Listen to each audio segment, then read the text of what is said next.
Hello student, SN professional classes से मैं हेमंत गुप्ता आज आपके लिए लेके आया हूँ सेकेंड सेमेस्टर का कंडक्ट हुआ paper business management official answer की के साथ ही साथ जो क्वेश्चन हैं उनसे संबंधित और अन्य क्या क्वेश्चन पूछे जा सकते हैं और क्या फैक्ट्स एंड फिगर्स हैं उनको भी जानेंगे, जैसे कि एज़ यूजुअल हम हमेशा लेकर के आते हैं। और यदि आप हमारे चैनल पर नए हैं स्टूडेंट्स, तो सबसे पहले चैनल को सब्सक्राइब कर लें ताकि इसी प्रकार के अपडेट आपको प्राप्त होते रहें। तो चलिए देखते हैं क्या क्या क्वेश्चन पूछे गए हैं और उनसे संबंधित और क्या फैक्ट्स और फिगर हो सकते हैं।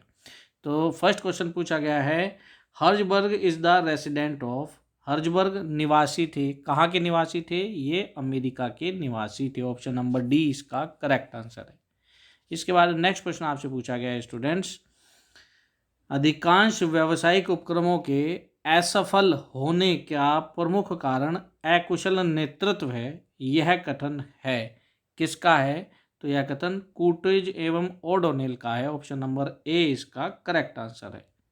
इसके बाद नेक्स्ट क्वेश्चन आपसे एग्जाम में पूछा गया है, X and Y theory of leadership has been propounded by. नेतृत्व की एक्स और वाई विचारधारा का प्रतिपादन किसने दिया था? मोस्ट रिपीटेड क्वेश्चन है, अच्छे से तैयार करेंगे। मैकग्रेगर का। ऑप्शन नंबर सी इसका करेक्ट आंसर है। इसके बाद नेक्स्ट प्रश्न आपसे पूछा गया है, कोऑर्डिनेशन इज एस्टेब्लिश्ड। समन्वय स्थापित किया जाता है उच्च स्तर के प्रबंध द्वारा, मध्यम स्तर के प्रबंध द्वारा, निम्न स्तर के प्रबंध द्वारा या उपरोक्त सभी के द्वारा? तो इसका आंसर आ जाएगा उपरोक्त सभी के द्वारा। ऑप्शन नंबर डी इसका करेक्ट आंसर होगा। इसके बाद नेक्स्ट प्रश्न आपसे पूछा गया है, students, coordination is an orderly arrangement of group efforts to provide unity of action in pursuit of a common purpose. This statement is of कि किसी सामान्य उद्देश्य की पूर्ति के लिए की जाने वाली विभिन्न क्रियाओं के मध्य एकता बनाए रखने के उद्देश्य से सामूहिक प्रयत्नों में सुव्यवस्था करने की समन्वय कहा जाता है। यह कथन किसका है? तो यह स्टूडेंट्स कथन है जेम्स डी मोने और एलन सी रैली का। तो दिए गए ऑप्शन में जो करेक्ट आंसर है ऑप्शन नंबर सी मोने का। शॉर्ट में नाम दिया है तो इसका सही आंसर सी होगा। इसके बाद नेक्स्ट प्रश्न है, समन्वय प्रबंध का डैश है। तो क्या है? Coordination is the essence of management, यानी कि सार है। ऑप्शन नंबर ए इसका करेक्ट आंसर होगा। इसके बाद नेक्स्ट प्रश्न आपसे पूछा गया है students, the minimum parties to communication are. संदेशवाहन के न्यूनतम पक्षकार कितने होते हैं? तो यह दो होते हैं, एक सेंडर और दूसरा रिसीवर। इसके बाद नेक्स्ट प्रश्न आपसे पूछा गया है, द स्टेप्स या elements of communication process are. संदेशवाहन प्रक्रिया के कदम या तत्व होते हैं।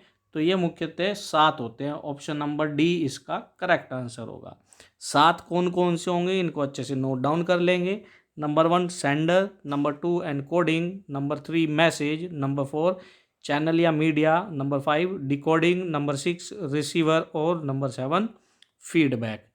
तो ये 7 पॉइंट होंगे। इसके बाद नेक्स्ट प्रश्न आपसे पूछा गया है students, the speed of change is. क्या कह रहा है कि परिवर्तन की गति होती है, कैसी होती है? धीमी, अत्यंत धीमी, तेज या सभी प्रकार की? तो यह तेज होती है। ऑप्शन नंबर सी इसका करेक्ट आंसर हो जाएगा, फास्ट। इसके बाद नेक्स्ट प्रश्न आपसे पूछा गया है स्टूडेंट्स, बाहरी पर्यावरणीय विश्लेषण घटक है। External environmental factors are. तो दिए गए ऑप्शन है इकोनॉमिक, सोशल, टेक्निकल या all of these.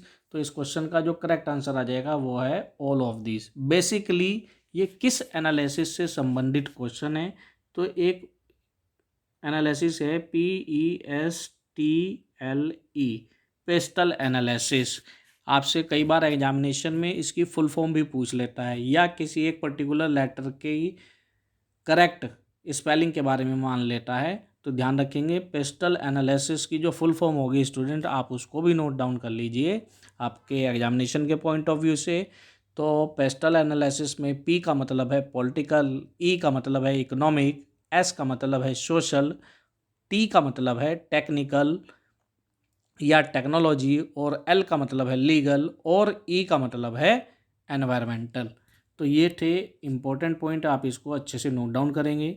Next question आपसे पूछा गया एग्जाम में, which of the following is not the factor of external environmental analysis, बाहरी पर्यावरणीय विश्लेषण में कौन सा घटक नहीं है। तो स्टूडेंट इस क्वेश्चन का जो करेक्ट आंसर है वो है प्रोडक्शन, यानी कि उत्पादन। ऑप्शन नंबर डी इसका करेक्ट आंसर है। नेक्स्ट प्रश्न आपसे पूछा गया स्टूडेंट्स, स्वॉट एनालिसिस इंक्लूड्स, स्वॉट विश्लेषण में शामिल होंगे। तो सबसे पहले हमारे को स्वॉट की फुल फॉर्म मालूम होनी चाहिए स्टूडेंट्स। तो स्वॉट की जो फुल फॉर्म होती है, strength, weakness, opportunity and threats. दिए गए ऑप्शन में देखते हैं, एस यानी कि स्ट्रेंथ बिल्कुल ठीक है, डब्ल्यू से वीकनेस ये भी ठीक है, ओ से अपॉर्चुनिटी होता है वो ऑप्शन में नहीं दिया गया, और टी का मतलब है थ्रेट्स, यानी कि ये भी ठीक है। तीनों ऑप्शन ठीक है, तो दिए गए ऑप्शन के अनुसार जो करेक्ट आंसर बनेगा वो आएगा ऑप्शन नंबर डी। चलिए अब इसके बाद नेक्स्ट प्रश्न जानते हैं स्टूडेंट्स। नेक्स्ट प्रश्न आपसे पूछा गया एग्जाम में, responsibility and dash go hand in hand together, उत्तरदायित्व तथा डैश साथ साथ चलते हैं। ऑप्शन दिया गया है सत्ता, कर्तव्य, दोनों या कोई नहीं। तो ध्यान रखेंगे अथॉरिटी, यानी कि सत्ता इसका करेक्ट आंसर होगा, ऑप्शन नंबर ए।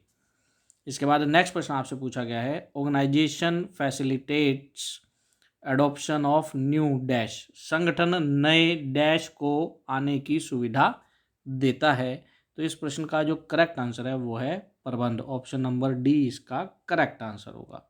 अब इसके बाद नेक्स्ट प्रश्न जानते हैं स्टूडेंट्स। नेक्स्ट प्रश्न आपसे पूछा गया है, management is a very very most repeated question है, आपसे जरूर पूछा जाता है, तो अच्छे से ध्यान रखेंगे। प्रबंध कला और विज्ञान दोनों हैं। चलिए इसके बाद नेक्स्ट प्रश्न आपसे पूछ रहा है, ये भी मोस्ट रिपीटेड क्वेश्चन है स्टूडेंट्स। थियो हेमन के अनुसार प्रबंध की कितनी अवधारणाएं हैं। किसके अनुसार? थियो हेमन, 3 की साउंड निकल रही है, तो ध्यान रखेंगे कितनी, 3 दी गई हैं प्रबंध की अवधारणाएं, और इन अवधारणाओं को नोट कर लेंगे स्टूडेंट कौन कौन सी हैं।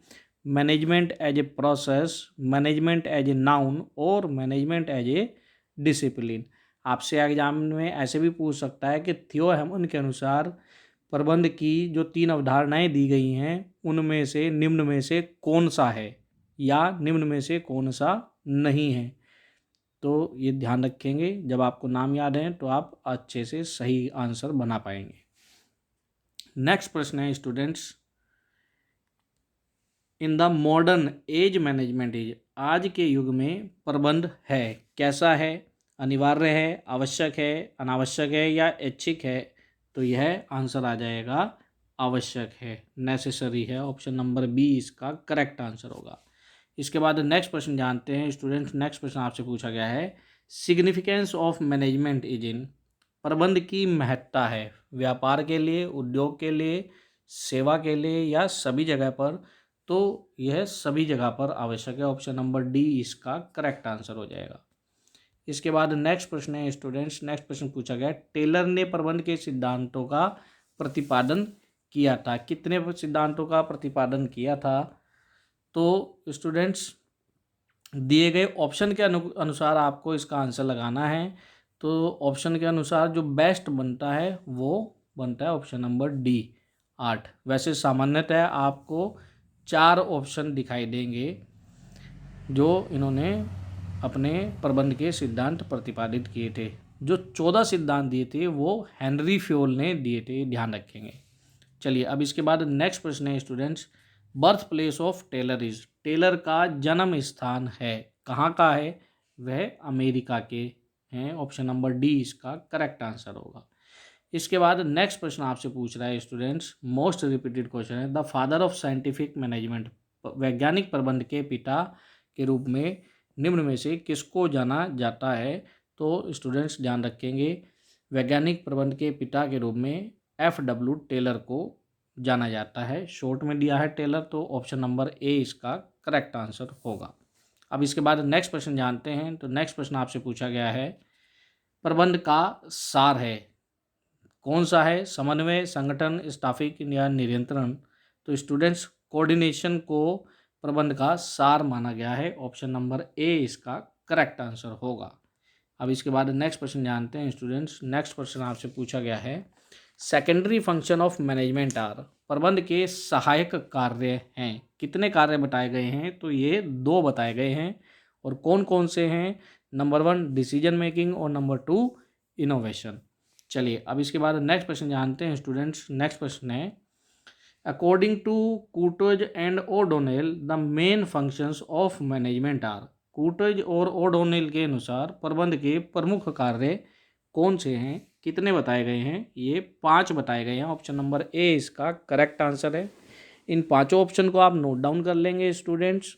Number 1 planning, number 2 organising, number 3 staffing, number 4 directing और नंबर 5 कंट्रोलिंग। इसके बाद नेक्स्ट प्रश्न आपसे पूछा गया है students, maximum incentive giving functions of management of employ is. क्या कह रहे हैं कि प्रबंध का कर्मचारियों को सर्वाधिक प्रेरणा देने वाला कार्य कौन सा है? तो यह मोटिवेशन है, अभिप्रेरणा है। ऑप्शन नंबर बी इसका करेक्ट आंसर होगा।